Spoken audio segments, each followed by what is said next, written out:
నమస్తే అండి అందరికీ. ఇప్పుడు వెల్లంపల్లి పంచాయతీ వెల్లంపల్లి గ్రామంలో ఉన్నాం. గుండ్లకమ్మ అటుపక్క హైవే ఫ్లైఓవర్ చూడవచ్చు మీరు. ఈ పక్క వచ్చేసి గుండ్లపల్లి పైపుల కంపెనీ, ఇది వచ్చేసి వెల్లంపల్లి గ్రామం. ఈ పక్క మధ్యలో మనం గుండ్లకమ్మలో ఉన్నాము. ఇక్కడ మీరు చూడొచ్చు గుండ్లకమ్మ, అదిగోండి అక్కడ ట్రాక్టర్ అక్కడ పెట్టి టైర్లు లేడ్ అదంతా కనపడుతూ ఉంది. ఇక్కడ అక్కడ ఈ ట్రాక్టర్లకి ఇవన్నీ ఎత్తిన ఆనవాళ్ళు, ఇవన్నీ అయితే నీళ్లు రావడం వల్ల మనకి ఈ విధంగా కనిపిస్తూ ఉంది. ఇదంతా ఇసుకెత్తిన ప్రాంతం.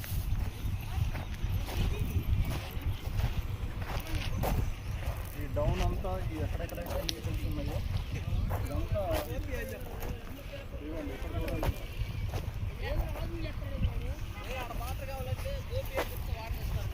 అదంతా ఇసుకెత్తిన గుంటలే.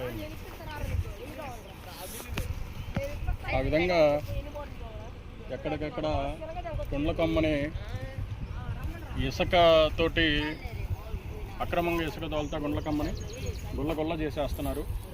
అది వైసీపీ వాళ్ళు కానీ టీడీపీ వాళ్ళు కానీ ఈ విధంగా చేయడం, ఈ గుండ్లకమ్మ మీద పడి ఈ విధంగా గుళ్ళ చేయడం అనేది క్షమించరాని నేరం అన్నమాట ఇది.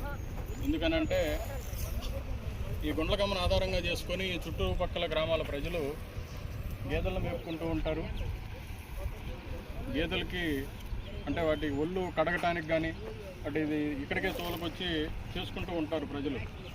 వాళ్ళకి ఏదన్నా ఇక్కడ గుంట ఇవన్నీ తెలియక ఏదన్నా జారి పడ్డారు అని అంటే వాళ్ళకి ఎంత ప్రమాదం అనేది కూడా మనం ఆలోచించాల్సిన పరిస్థితి. ఎందుకనంటే పార్టీలు ఏదైనా కానీ టీడీపీ కానీ వైసీపీ కానీ నాయకులు అని చెప్పుకొని తిరుగుతూ ఉంటారు కొంతమంది. ఆ నాయకులే ఈ విధంగా చేసి ప్రజల్ని ఇబ్బంది పెట్టే కార్యక్రమాలు ఏదైతే చేస్తున్నారో ఇది సరైన పద్ధతి కాదు అని ప్రజల ముందు పెట్టడానికి కార్యక్రమం చేస్తూ ఉన్నాం మేము. చూడండి ఒకసారి, అసలు ఆ గుంటలు చూడండి, ఎంతెంత లోతున గుంటలు తీసున్నారో చూడండి. మొత్తం గుంటలే. ఈ విధంగా నీళ్ళు వదిలారు అంటే మేము తిరుగుతున్నామని చెప్పని నీళ్ళు వదిలారు. నీళ్ళు వదిలేస్తే మీకు తెలియకుండా ఉంటుందా? ప్రజలకు అంత పిచ్చోళ్ళు అయితే కాదు కదా ప్రజలు. ఎక్కడ గుంట తీశారు, ఎక్కడ ఇసుకెత్తారు, ఎక్కడ నార్మల్గా ఉందనేది తెలియకుండా అయితే ఉండదు కదా ప్రజలకి చూస్తూ ఉంటే. ఇప్పటికైనా మీ పద్ధతి, మీ వైఖరి మార్చుకొని సరైన పద్ధతిలో సక్రమమైన రాజకీయాలు చేస్తారని చెప్పని మనస్ఫూర్తిగా కోరుకుంటా ఉన్నాం. అటు చూపి, అటు ఇంకా పెద్ద పెద్ద గుంటలు ఉన్నాయి. ఆ పక్క అవన్నీ గుంటలే, అవన్నీ కవర్ చేసి మొత్తం పెద్ద గుంటలు అవన్నీ. ఇంకా తక్కువ నీళ్ళు వదిలారు కాబట్టి ఈ విధంగా కనిపిస్తూ ఉంది. ఇంకా వదిలితే నీళ్ళు ఇవి కూడా కనపడవు మనకి.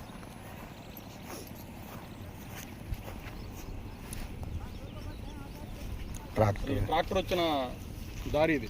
ఆ టైర్లు, ఆ గుర్తులు అవి రీసెంట్గానే తీశారు ఇదంతా. అంటే వాళ్ళకి ఎక్కడ మంచి ఇసుక అనిపిస్తే అక్కడ తవ్వుతారనమాట. వాళ్ళకి అనుకూలంగా ఉండేలాగా ఎక్కడ మంచి ఇసుక అయితే తగిలిద్దో అక్కడ వరకే గుంటలు తీస్తారు.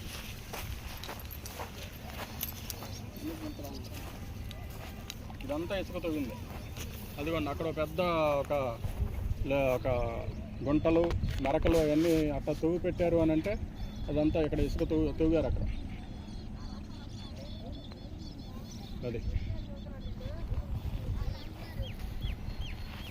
వెల్లంపల్లి గ్రామంలో ప్రస్తుతానికి ఉన్న పరిస్థితి, గుండ్లకమ్మ పరిస్థితి, ఇసుక పరిస్థితి మీకు ప్రజల ముందుకు మేము తీసుకొస్తా ఉన్నాం. ఓకే అండి.